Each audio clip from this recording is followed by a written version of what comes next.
Hello everyone, स्वागत है एक बार फिर से आप सभी का फिक्स टारगेट 2.0 परिवार के एक और नई वीडियो में। दोस्तों, काफ़ी समय से आपके हिस्ट्री पेपर की जो क्लासेस हैं ये बंद थी। जितने भी स्टूडेंट मिथिला यूनिवर्सिटी से 2023 में डिग्री पार्ट 3 का एग्जामिनेशंस देने वाले हैं और यदि आपका हिस्ट्री ऑनर्स है तो आप लोग इस पूरी क्लास को ध्यान से देखिएगा, क्योंकि आज के इस क्लास में हिस्ट्री पेपर नंबर 6 का हम लोग मॉडल प्रैक्टिस सेट 8 डिस्कस करने वाले हैं, जो कि आखिरी प्रैक्टिस सेट होगा पेपर नंबर 6 के लिए। इसके बाद दोस्तों पेपर नंबर 7 और पेपर नंबर 8 की क्लासेस आएगी। आप लोग कंप्लीट क्लास यहां से कर सकते हैं। चारों पेपर की क्लासेस आपको मिलेगी, उससे बाहर एक भी क्वेश्चंस आपके किसी पेपर में नहीं पूछा जाएगा। तो चलिए हम लोग क्लास को फटाफट से स्टार्ट करते हैं। बस आप लोगों का एक छोटा सा काम है कि आप लोग शेयर ज्यादा से ज्यादा कर दीजिए। जितने भी स्टूडेंट आपके साथ हिस्ट्री ऑनर्स कर रहे हैं सभी के पास इस वीडियोज को शेयर कीजिए, ताकि सभी की तैयारी बहुत ही बेहतरीन तरीके से हो सके और सभी एक बेहतर परसेंटेज मार्क प्राप्त कर सके। आइए हम हर क्लासेस की तरह आज के इस क्लास में हम लोग 10 इंपोर्टेंट ऑब्जेक्टिव क्वेश्चंस के साथ इंपोर्टेंट फैक्ट करने वाले हैं। कॉपी पेन लेकर आप लोग तैयार हो जाइए और साथ में एक लॉन्ग टाइप क्वेश्चंस करने वाले हैं, जो कि बहुत ही मोस्ट इंपोर्टेंट क्वेश्चंस आपको कराने वाला हूं। तो चलिए फटाफट से क्लास को स्टार्ट करते हैं और सबसे पहले हम लोग ऑब्जेक्टिव क्वेश्चंस पर डिस्कस करते हैं। सेशन को अभी तक लाइक नहीं की हो मेरे भाई, लाइक कर दो, ठीक है। लाइक नहीं करते हो तो मोटिवेशन नहीं मिलती है। लाइक ज्यादा से ज्यादा ठोको, जितना लाइक रहेगा, और कमेंट करके जरूर बताना कि आपको क्लासेस कैसी लगती है। आइए सबसे पहला क्वेश्चंस देखिए, जो कि मोस्ट इंपोर्टेंट क्वेश्चंस है और इस बार पूछी जा सकती है। क्वेश्चंस है, प्रार्थना समाज की स्थापना किसने किया? ठीक है, प्रार्थना समाज की स्थापना किसके द्वारा किया गया? ऑप्शन है दयाराम सहनी, इसके बाद है आत्मा पांडुरंग, इसके बाद है राजा राम मोहन राय और इसके बाद है स्वामी विवेकानंद। अगर आपको इसका आंसर पता है तो आप कमेंट में जरूर लिखना। वैसे इसका सही आंसर क्या हो जाएगा? आत्माराम पांडुरंग, ठीक है। ऑप्शन नंबर बी सही हो जाएगा।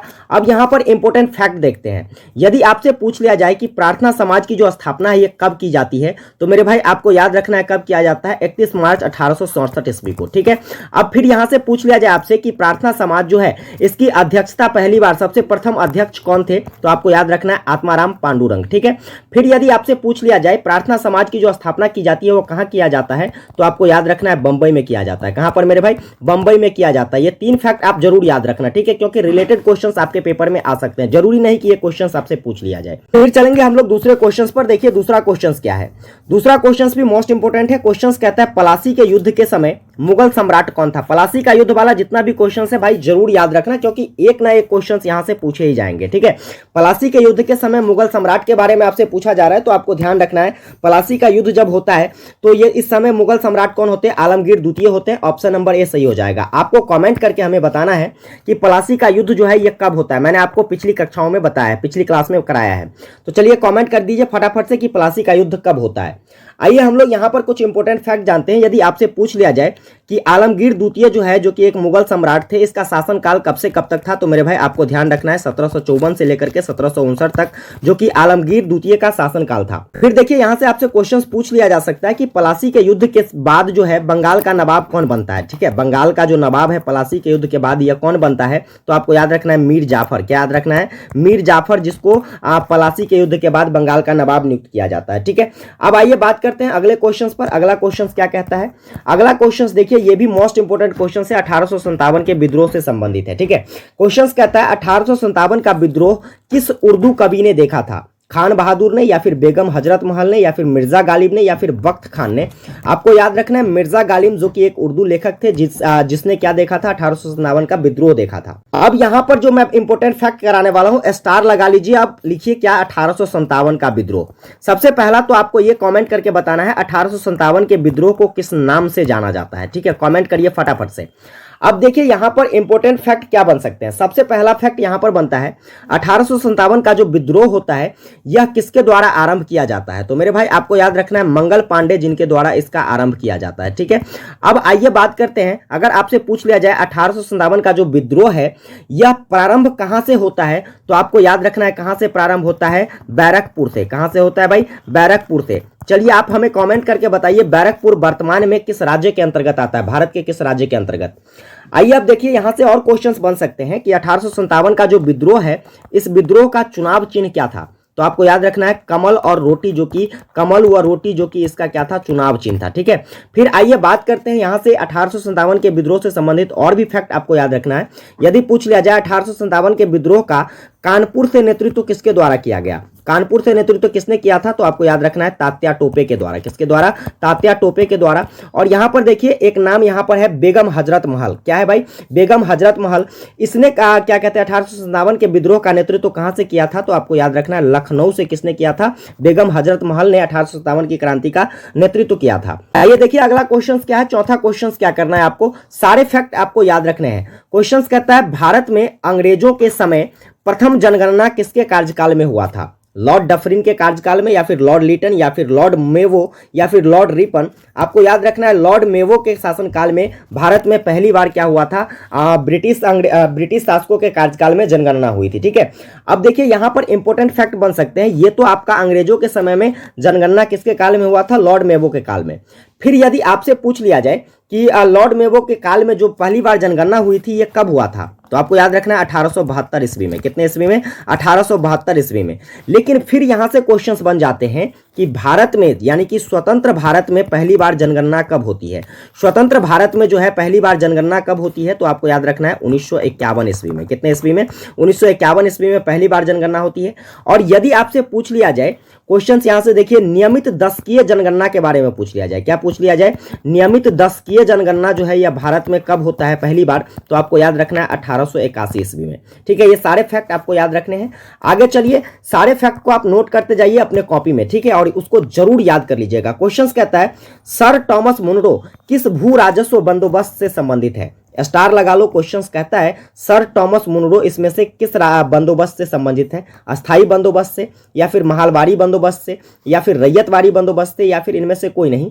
तो आपको याद रखना है रैयतवाड़ी बंदोबस्त से कौन संबंधित है? Sir Thomas Munro. अब आइए यहां पर इंपॉर्टेंट फैक्ट देखते हैं। अब देखिए यहां से क्वेश्चंस बन जाता है कि रैयतवाड़ी बंदोबस्त जो है इसकी शुरुआत कब की जाती है? आप कमेंट करके बताइएगा, मैंने आपको पिछली कक्षा में करवाया है क्वेश्चंस। अब यहां पर एक और क्वेश्चंस बन जाता है कि ये रैयतवाड़ी बंदोबस्त जो है यह कहां पर प्रारंभ की जाती है? तो आपको मेरे भाई याद रखना है मद्रास एवं बंबई प्रेसिडेंसी में। किसमें? मद्रास एवं बंबई प्रेसिडेंसी में जो है यह किसकी शुरुआत की जाती है? तो रैयतवाड़ी बंदोबस्त प्रारंभ किया जाता है। नेक्स्ट देखिए आगे क्वेश्चंस क्या कहता है। छठा नंबर क्वेश्चन है कि भारत में आधुनिक शिक्षा का जन्मदाता किसे कहा जाता है? स्टार लगाइए। ठीक है, क्वेश्चन है आधुनिक शिक्षा का जन्मदाता भारत में किसको कहते हैं? तो याद रखिएगा चार्ल्स ग्रांट को क्या कहा जाता है? भारत में आधुनिक शिक्षा का जन्मदाता कहा जाता है।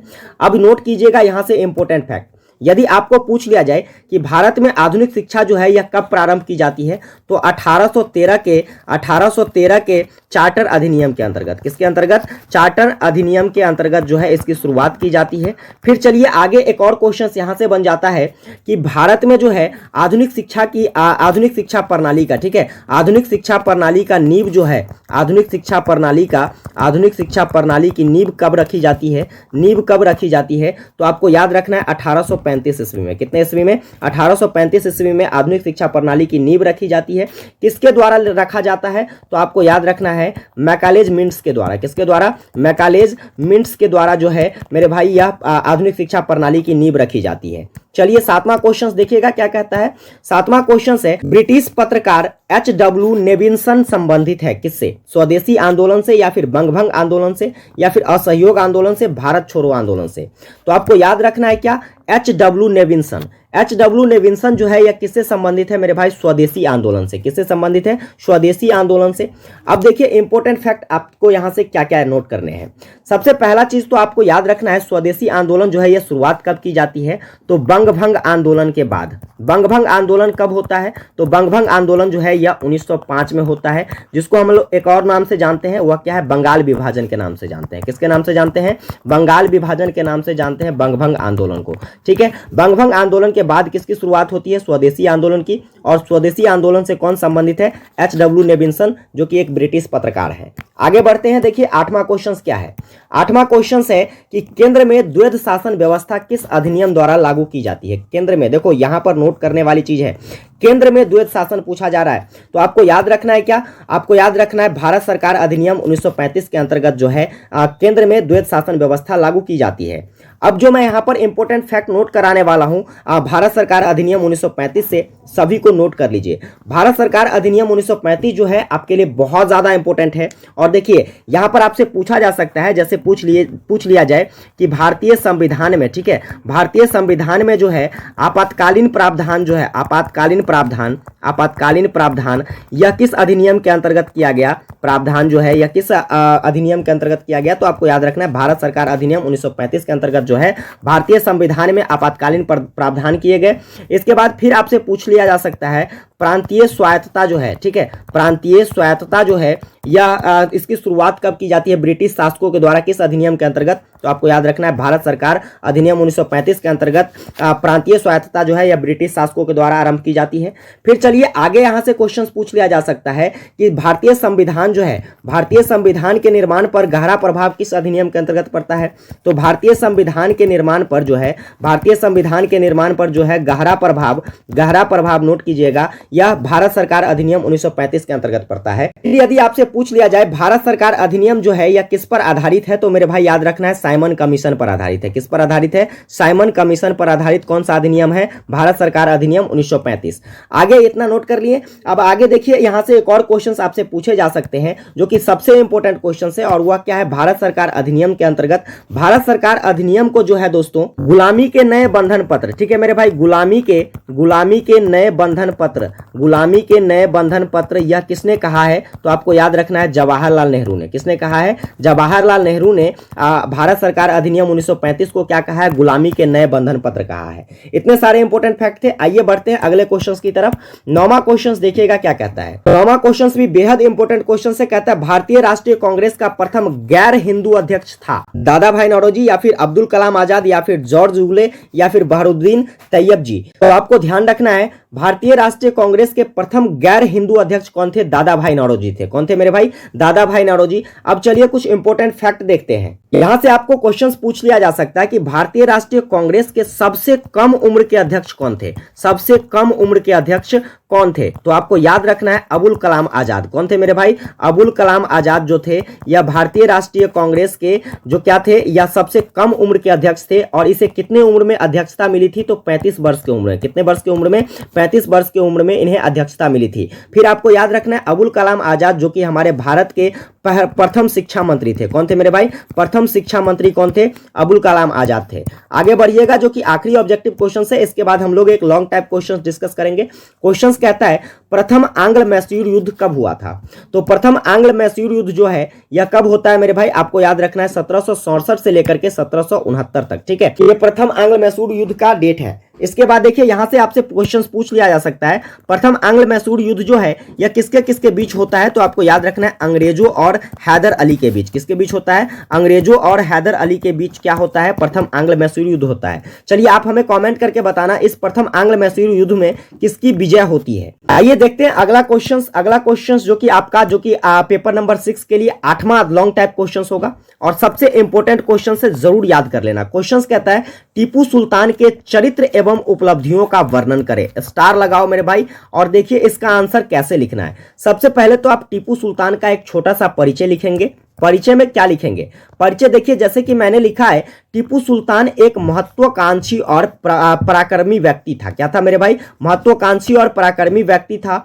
वह हैदर अली का सुयोग्य पुत्र था। टीपू सुल्तान किनका पुत्र था, हैदर अली का पुत्र था। उनका जन्म यानी कि टीपू सुल्तान का जो जन्म होता है ये कब होता है, 20 नवंबर 1750 को। कहां पर होता है, तो आपको याद रखना है ये बेंगलुरु में होता है। कहां पर होता है, बेंगलुरु में होता है। चलिए अब यहां पर लिखेंगे वह एक सुशिक्षित व्यक्ति तथा और अनेक भाषाओं का ज्ञाता था। वह युद्ध विद्या में, कहां पर, युद्ध विद्या में बहुत ज्यादा निपुण थे। उसने अपने पिता हैदर अली के साथ अनेक सैनिक अभियानों में क्या लिया था, हिस्सा लिया था। जब 7 दिसंबर 1782 को द्वितीय मैसूर युद्ध के दौरान हैदर अली की मृत्यु हो गई, किसकी मृत्यु हो गई, हैदर अली की मृत्यु हो गई, उनके पिता की मृत्यु हो गई, तो टीपू सुल्तान मैसूर राज्य का क्या बना, शासक बना। ये एक बेसिक सा परिचय था। इसके बाद चलिए बात करते हैं टीपू सुल्तान के चारित्रिक परिचय पर। चारित्रिक परिचय क्या है, तो सबसे पहला आपको याद रखना है वो टीपू सुल्तान जो थे एक वीर योद्धा और कुशल सेनापति थे। ठीक है, वीर योद्धा और कुशल सेनापति थे। पॉइंट में क्या लिखना है आपको, टीपू सुल्तान एक वीर योद्धा और कुशल सेनापति था। वह सैन्य संचालन में निपुण था, यानी कि सेनाओं के संचालन में वह बहुत ही निपुण था। युद्ध कौशल में उसमें उच्च कोटि का था और व्यूह रचना में वह अत्यंत निपुण था। यानी कि कहने का मतलब युद्ध कौशल इनके पास काफी अधिक था और साथ में दोस्तों युद्ध के लिए जो रणनीति बनाना हो इसमें उन्हें महारत हासिल था। ठीक है, टीपू अपनी पराजय और असफलताओं से कभी भी निराश नहीं होता था, बल्कि पूर्ण उत्साह के साथ अपने शत्रु का मुकाबला करता था। यानी कि कहने का मतलब वो कभी भी अपने हार से पछताते नहीं थे, या फिर हार से जो है या कभी भी निराश नहीं होते थे। वह अपना पूरा 100% किसमें देते थे भाई, अपने शत्रुओं से युद्ध करने में, अपने शत्रुओं से मुकाबला करने में। इसके बाद देखिएगा आगे पॉइंट्स लिखना है, राजनीतिज्ञ के रूप में उनकी क्या भूमिकाएं थी। तो देखिए यहाँ पर टीपू सुल्तान अपने पिता हैदर अली की भांति जो है चतुर राजनीतिज्ञ नहीं था, यानी कि वो उस प्रकार के कुशल राजनीतिज्ञ के रूप में नहीं जाने जाते थे। उसने अंग्रेजों के विरुद्ध निजाम और मराठाओं का सहयोग प्राप्त करने का प्रयास नहीं किया। यह उनकी एक राजनीतिक भूल थी। फिर भी उसने क्या किया, तो अंग्रेजों और फ्रांसीसियों की फूट का लाभ उठाकर फ्रांसीसियों के साथ गठबंधन स्थापित करने का प्रयास किया। उसने अपनी स्थिति सुदृढ़ करने के लिए फ्रांसीसियों का सहयोग भी प्राप्त हुआ। इसके बाद देखिए आगे आपको लिखना है उदार एवं सहिष्णु व्यक्ति। अब देखिए ये सबसे इंपॉर्टेंट फैक्ट है। क्यों कहता हूं आपको सबसे इंपॉर्टेंट फैक्ट है, तो अधिकांश विद्वान टीपू सुल्तान को उदार एवं धर्म सहिष्णु व्यक्ति मानते हैं। ऐसा क्यों मानते हैं, तो श्रीनेत्र पांडे के अनुसार जो है, यद्यपि टीपू सुल्तान कट्टर मुसलमान था, लेकिन उन्होंने कभी भी हिंदू प्रजा के साथ असहिष्णुता का व्यवहार नहीं किया। ठीक है, वह हमेशा उसके सुख दुख में साथ रहा करते थे। इसलिए हम कह सकते हैं कि टीपू सुल्तान जो थे वह उदार और सहिष्णु व्यक्ति थे। आगे देखिए चौथा पॉइंट आपको क्या लिखना है, चौथा पॉइंट स्वतंत्रता के उपासक। टीपू सुल्तान स्वतंत्रता का उपासक था। वह पक्का देशभक्त था और मैसूर राज्य की स्वतंत्रता के लिए मृत्यु पर्यंत संघर्ष करता रहा। यानी कि जिस प्रांत का ये शासक थे, क्या थे, जिस प्रांत का ये शासक थे, उस प्रांत की सफलताओं के लिए, उस प्रांत की स्वतंत्रता के लिए अपने मरते दम तक उन्होंने क्या किया, संघर्ष किया। जब अनेक भारतीय नरेश लालच में आकर अंग्रेजों के सामने आत्मसमर्पण कर दिया, अंग्रेज जो थे क्या करते थे, अंग्रेज अपने तरफ राजाओं को मिलाने के लिए उन्हें विभिन्न प्रकार का लोभ दिया करते थे। ठीक है, तो उस लालच में आकर बहुत सारे ऐसे प्रांतों के शासक होते थे, प्रांतों के राजा होते थे, नरेश होते थे, जो क्या करते थे, अंग्रेजों के बहकावे में आ जाते थे, परंतु अपनी अधीनता स्वीकार कर उन्हें क्या करते थे, उस समय टीपू सुल्तान ने भी स्वतंत्रता का झंडा ऊंचा रखा और स्वतंत्रता सेनानी की भांति लड़ता हुआ वीर गति को पाया। लेकिन टीपू सुल्तान जो थे मेरे भाई, टीपू सुल्तान एक ऐसे शासक थे जिन्होंने अपने मरते दम तक, यानी कि वीर गति जब तक उन्हें नहीं प्राप्त हुआ, उस समय तक अंग्रेजों के विरुद्ध खड़े रहे। उन्होंने इस लालच में आने का बिल्कुल भी प्रयास नहीं किया। ठीक है, आगे देखिएगा, आगे क्वेश्चंस यहां पर आपको यहां पर क्या लिखना है, टीपू सुल्तान की उपलब्धियों के बारे में लिखना है। सबसे पहली उपलब्धि तृतीय आंग्ल मैसूर युद्ध है। इसके बाद देखिए यहां पर कुछ पॉइंट्स है, आप इसको इस तरीके से नोट डाउन कर लेंगे। इसके बाद देखिए श्रीरंगपट्टनम की संधि है। श्रीरंगपट्टनम की संधि के कुछ महत्वपूर्ण शर्तें हैं। श्रीरंगपट्टनम की संधि जो हुई थी, इसमें क्या हुआ था, तो अंग्रेजों के साथ टीपू सुल्तान ने क्या किया, संधि कर लिया। और इस संधि में क्या हुआ, तो देखिए यहां पर टीपू सुल्तान को 30 लाख पाउंड युद्ध के हार जाने के रूप में अंग्रेजों को देना पड़ा। टीपू सुल्तान ने अपने आधे राज्य से वंचित होना पड़ा, जो अंग्रेजों और मराठा और निजामों के पास आपस में बांट दिए गए।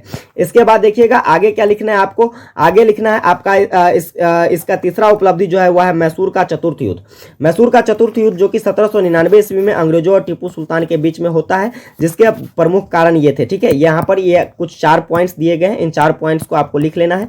तो इस तरीके से आप क्या कर सकते हो, तो आप अपना आंसर राइटिंग कर सकते हो। उम्मीद करता हूं आपको ये क्लासेस काफी ज्यादा हेल्पफुल लगी हो। वीडियो थोड़ी सी लंबी जरूर है, आप इसको क्या करेंगे 2 से 3 बार निश्चित तौर पर देखेंगे, जिससे आपके सारे प्रश्नों का प्रैक्टिस बढ़िया से हो जाए और एग्जाम में जब भी क्वेश्चंस आए तो आप बड़ी आराम से लिख सके।